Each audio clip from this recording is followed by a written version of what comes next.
Remarriage after divorce, the basics. If post-divorce spousal support is being paid, remarriage after divorce will end it. In some circumstances, living with another person could also end spousal support. Post-divorce maintenance, the definitions. In New York, we don't use the term alimony in New York. That was an old legal concept where after divorce, the husband would have to support his ex-wife for the rest of her life or upon remarriage. Alimony has been deader than disco since well before disco. Instead, New York uses the terms maintenance or spousal support. These terms are used pretty much interchangeably. Maintenance or spousal support is money that one person might need to pay the other after they get divorced. It's like financial help for the person who might not earn as much money or maybe didn't work because they were taking care of the family or the house. The main idea is to make sure that both people can live okay after they are no longer together. A common misconception is that maintenance is always paid by the husband to the wife. This is based on the old concept of alimony where that did happen. Under the current law, there is no gender or sex distinction. The statute may require the person who makes more money, called the payer spouse, to pay money to the person who makes less money, called the payee spouse. The amount to be paid and the length of time it will be paid is beyond this video. But no worries, we have written a few articles on the topic. We'll put a link below for that article. Remarrying, the real cost. Now, a big question many people have is, what happens to my support if I decide to get married again? Or if I start living with someone new? It's a good question because the answer can change a lot depending on the language in your divorce agreement. Or if you went to trial, the judge's decision. Let's talk about what happens in New York since this is a New York divorce video. There's a law called Domestic Relations Law Section 248. This law says that if the person getting the support gets married again, and nothing is restricting the law in the divorce agreement, then the court can stop the payments. This is a pretty hard and fast rule. Support isn't meant to go on forever. It's there to help the person get back on their feet financially until they can support themselves. Sometimes the agreement made when getting divorced might say the maintenance stops if the person getting it remarries. If you're getting remarried, you also need to think about how it will affect the support you're getting or paying. Plus, if you have kids from your first marriage, you'll need to see how your new marriage might affect child support. And no, child support does not stop if the custodial parent remarries. Most of the time, child support doesn't change because of remarriage unless something big changes in how you or your ex-spouse can take care of the kids. Dealing with money after a divorce can be tricky, especially with support in the mix. Making a budget that includes your income, expenses, and support can really help. If you're getting maintenance, keep in mind it might not last forever. So planning for your financial future is smart. Living together, cohabitation, and support. But what happens if you decide to live with your boyfriend or girlfriend?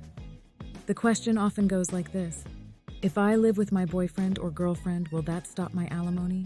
If the person is not getting married but is living with someone else in a way that seems like they are married, the court may also decide to stop the support. But this decision is up to the court, and they'll look at each situation carefully. We use the word may because absent specific language in the divorce agreement, cutting off maintenance is very hard. Let's go back and look at Domestic Relations Law Section 248. Absent an agreement defining what cohabitation is, the statute controls. To be honest, the statute makes it almost impossible to prove cohabitation. But before you wade through all that legalese, let's focus on the real meat of the statute. The court, in its discretion upon application of the payer on notice, upon proof that the payee is habitually living with another person and holding himself or herself out as the spouse of such other person, although not married to such other person, the court must find that the payee ex-spouse is not merely habitually living with another person, but must also be holding himself or herself out as the spouse of such other person. If you live with your boyfriend and tell everyone, including posting on Facebook and Instagram, that you are living with your boyfriend, the court cannot terminate support, because you never held him out as your husband. But if you tell people he is your husband and post on Facebook something like, "Love my husband," or "Hubby is mowing the lawn," etc., then you may be holding yourself out as being the spouse of the other. Other things such as joint bank accounts, owning property or businesses together, and even wearing a wedding ring can trigger the statute. My advice is that before you start cohabitating, talk to your lawyer. Prenuptial and postnuptial agreements. For both parties, entering a new marriage brings up the topic of prenuptial agreements. These agreements can clarify what will happen with support if the new marriage doesn't work out. It's a way to protect both of your financial futures and ensure that there are clear expectations about money. Generally, the courts will enforce a prenuptial or postnuptial maintenance clause. It was fair at the time the agreement was signed and fair at the time of the divorce. Defining cohabitation in agreements. As I said above, in the absence of an agreement, the courts will apply Domestic Relations Law 248. However, the parties can agree in their divorce settlement to define cohabitation and when maintenance ends. A cohabitation clause is generally much easier to prove than the statute. In these clauses, we usually write that maintenance will end if the ex-spouse cohabitates with a non-relative adult for a period of 90 days or more. The dodge around that is for the boyfriend and girlfriend to maintain a separate residence and only sleep over several nights a week. Exceptions to the rules. Hey, this is the law, so of course there are exceptions. But they are few and very narrow. We don't want to address them in this video as they are very individual and very rare.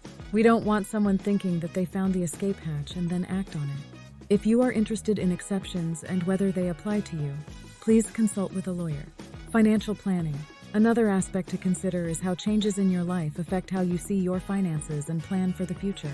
Whether you're receiving or paying maintenance, it's a good time to reassess your financial goals and how you're going to reach them.